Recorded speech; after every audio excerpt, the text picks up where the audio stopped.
ဖေဆိုတဲ့တချင်းနဲ့ချစ်ကလေးကြမှာအိမ်မှာအမှန်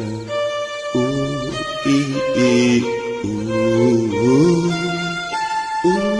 အေးအေးဦး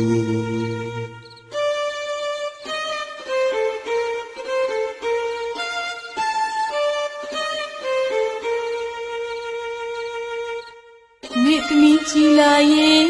ပညာရကြီးဖြစ်မှာမလေးဤကံမိသမီးလေးကံဖေတို့မေတို့လက်ကိုဆွေဝိနေသူရဲ့နေကုန်ယူဝင်ကြောတို့မိသားစုဟန်